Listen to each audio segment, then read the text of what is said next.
So last time I was in the kitchen, I learned for the very first time ever how to pull this mozzarella, these balls. It was really, really interesting, and we're gonna have the recipe for this particular dish, caprese, right there on our website.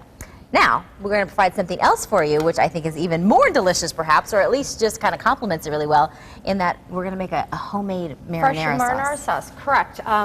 I chose this because it's easy, it's fast, and there's not a kid out there who doesn't like it. Oh, it's true. We had toyed with some other sauces, but this one works. You start with olive oil, crush your garlic in it, and you're going to let that get hot. The key to all sauces when you are making them is do not burn the garlic. Okay. If it gets too brown, toss it. Yeah. You're done and start over. Okay. So this is going to cook up a little bit.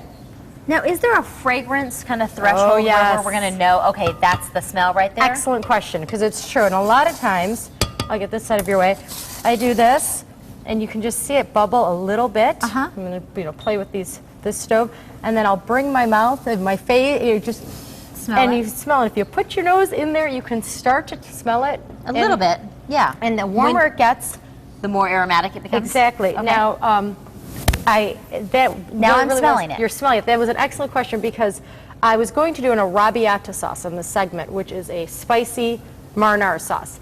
And the biggest problem the biggest mistake I should say that they make is that they don't put the crushed red pepper in now. You would heat it up exactly at the same time you would do this, and it brings out all the heat from the crushed red peppers. So our friends at home should know, when the first time she sent me down there to smell it, and she smelled it, you could really, the predominant smell was the olive oil. Now we're starting to smell the aroma of the garlic, so now we know that that's the point where we would add...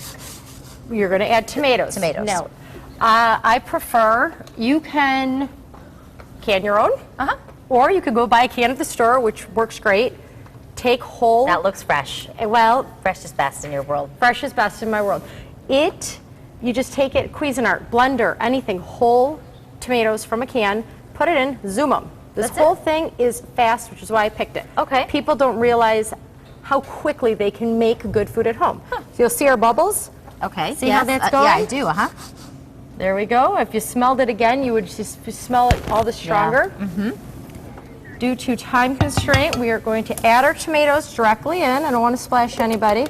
Now, you want to see how easy this is? Yes, I do. Thus far, what do you need? You grab salt and pepper? Grab all three. Start with your salt. Is this garlic powder? Yep. Just bring it over. Okay. Put whatever you want.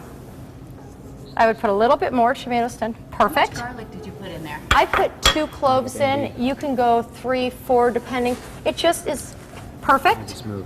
Let's try the garlic powder. Oh, because we need more garlic. You're good? It smells so good. Now take I like garlic. a few basil leaves. Okay. Are we put them rolling them or no? No, just throw them in. I'm telling you, perfect. Can't overdo it. That's the best part about Italian cooking, at least how I see it.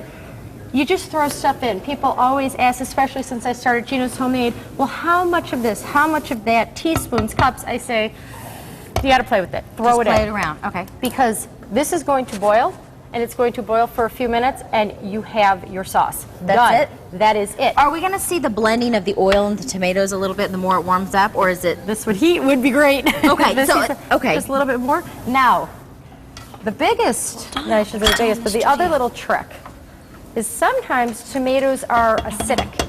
And depending on your can of tomatoes, you could use the same brand all the time and not get the same taste.